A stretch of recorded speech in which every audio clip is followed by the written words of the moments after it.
तो देखिए, एक क्वेश्चन है इंटीग्रेशन का और बहुत बढ़िया क्वेश्चन है।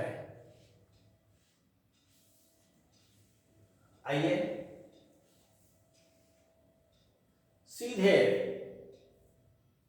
कैसे इसको आगे बढ़ेंगे। तो सबसे पहले आप ये देखेंगे कि डिनोमिनेटर में क्यूब है, मल्टीप्लाई कीजिएगा ना तो क्यूब हो गया पावर, और न्यूमरेटर में क्या है 4 है, माने न्यूमरेटर में ज्यादा है और डिनोमिनेटर में कम है।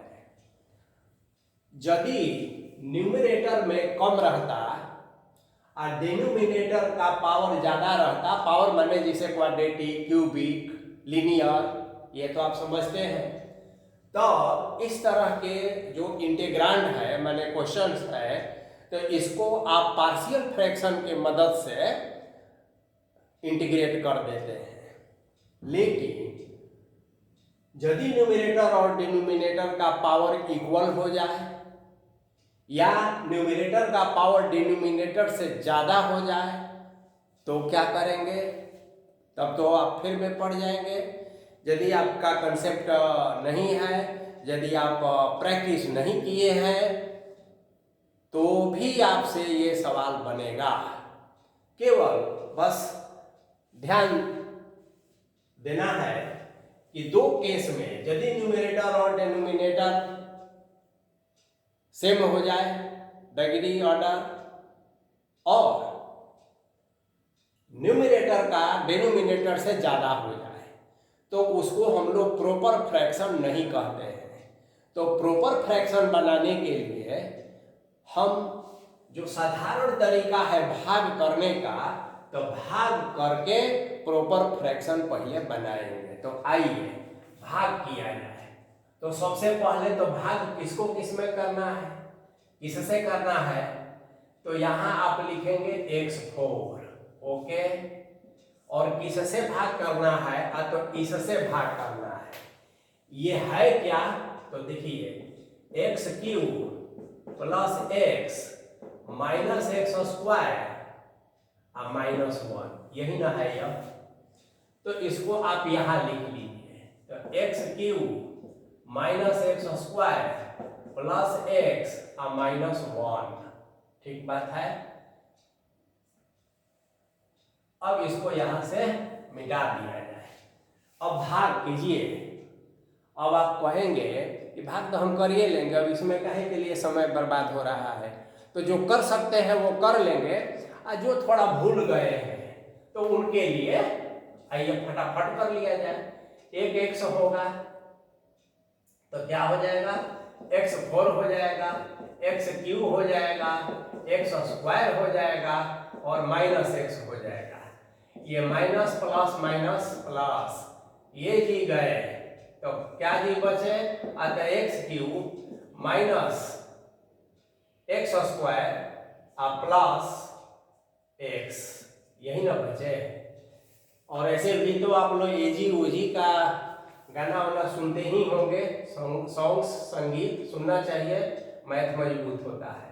+1, तो देखिए x cube minus x square और प्लस एक्स और -1, फिर देखिए माइनस प्लस माइनस प्लस ये गए, तो क्या बचा, और भी गया, बिल्कुल गया, ये प्लस है ये माइनस है तो ये भी गया, बढ़िया बात है। और गया कुछ, ये माइनस है ये प्लस है ये भी गया, और सुंदर, और केवल 1 बचा। तो अब इस बात को कैसे लिखेंगे यही देखना है। तो आइए पहले हम लोग इंटीग्रांड तो जो है सो छोड़ दिया जाए, पहले इसको क्या लिख सकते हैं इसके बारे में सोचा जाए कि प्रॉपर फ्रैक्शन कैसे इसको बनाएंगे। मुख्य बात यह है। तो आप देखेंगे कि इसको लिखने का तरीका क्या होगा, तो x + 1 प्लस 1 कह दीजिए, x cube minus x square plus x -1 कह दीजिए, ऐसा आप लिख सकते हैं। समझ गए ना? अब देखिए, तो आप सोचेंगे कि अरे ये तो भयंकर आ गया, तो बड़ा मुश्किल है, लेकिन कोई भयंकर नहीं है। फिर से सजा लीजिए, यह जो आपका आया है ये और कुछ नहीं है, इसी नीचे वाला से आया था, तो आप ऐसा ही बना लीजिए, 1/x माइनस 1 और x स्क्वायर प्लस 1 ऐसा बना लिए। अब आप देखिए, यह जो इंटीग्रांड था आपने इसको दो भाग में बांट दिया, पहला x प्लस 1 और दूसरा 1 बाई इतना। अब इसको आप देखिए, अब ये प्रॉपर फ्रैक्शन हो गया। कैसे? तो नीचे डिनोमिनेटर में क्यूब का है और ऊपर में जो है कांस्टेंट है, तो ऊपर में कांस्टेंट रहे, चाहे लीनियर रहे चाहे क्वाड्रेटिक रहे, क्वाड्रेटिक तक यहाँ चलेगा, तब प्रॉपर फ्रैक्शन होगा। समस्या तब होती है जब क्यूब क्यूब हो जाए या क्यूब से ज़्यादा हो जाए, तो उसको ऐसे ही प्रोसेस से भाग करके हम लोग प्रॉपर फ्रैक्शन में बना लेते हैं और अब इसको इंटीग्रेट कर देते हैं। आइए देखा जाए, तो देखिए हम यहीं पर कर देते हैं कि आप अलग से कीजिएगा, यहाँ इंटीग्रेशन का साइन कर देते हैं और इसके बदला में हम इस बात को लिख सकते हैं ना, तो लिख दीजिए x प्लस 1, ये भी प्लस है तो यहीं पर अलग अलग भी कर लिया जाए, अब प्लस फिर इंटीग्रेशन 1/x माइनस 1 है ना, x स्क्वायर प्लस 1 और dx, ऐसा कर लिए। तो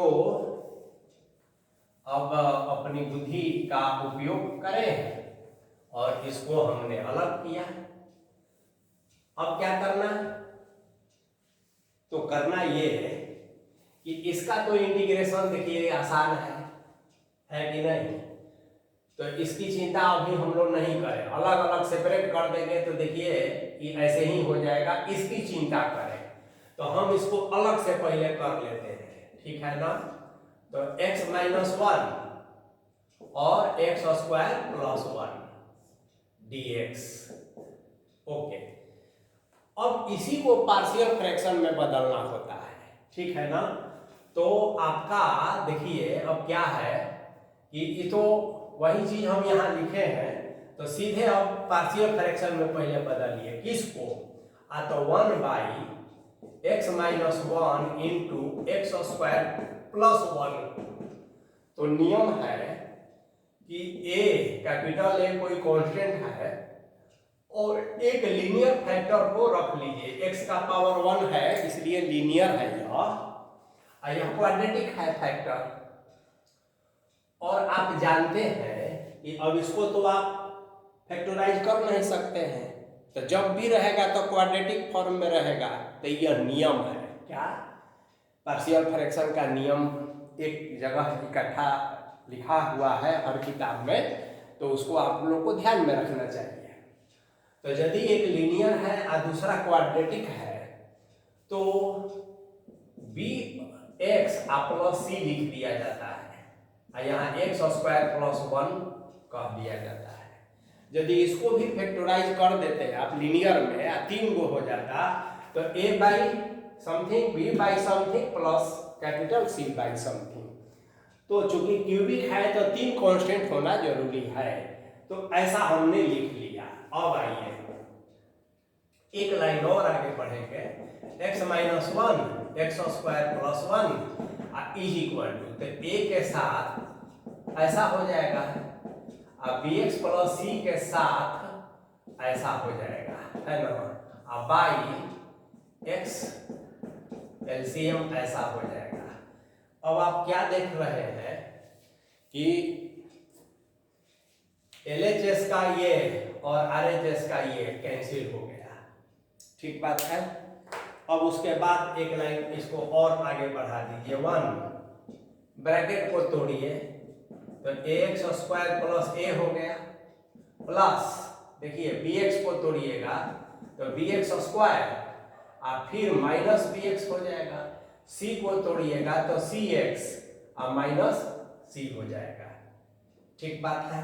दिस इंप्लाई दैट 1 बराबर, अब एक्स स्क्वायर और एक्स स्क्वायर, तो a plus b x square ऐसे कह दीजिए। x और x तो कहीं कहाँ है बिल्कुल x x, तो प्लस माइनस बी और प्लस सी या c माइनस बी कह दीजिए, x कह दीजिए। अब बाकी जो बचा a माइनस सी यह कांस्टेंट हो गया। अब आप 1 को थोड़ा क्या करेंगे देख लीजिए। यदि हम 0 इंटू एक्स स्क्वायर कह दें और 0 इंटू एक्स प्लस 1 कह दें तो कोई फर्क पड़ा? नहीं पड़ा, 1 रह गया। लेकिन ऐसा करेंगे क्यों? इसलिए करेंगे कि RHS में एक्स स्क्वायर के टर्म्स में है, x के टर्म्स में है और कांस्टेंट के टर्म्स में है। तो अब लाइक टर्म्स को हम कोफिशिएंट को इक्वेट करते हैं, ठीक है ना। तो equating coefficient of like terms, तो आइए कैसे इक्वेट किया जाता है देख लिया जाए।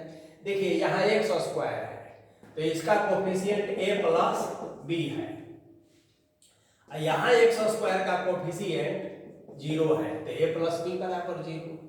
दूसरा माइनस बी प्लस सी है, यह x का कोफिशिएंट है और यहाँ भी x का कोफिशिएंट 0 है तो ये भी 0 हो गया।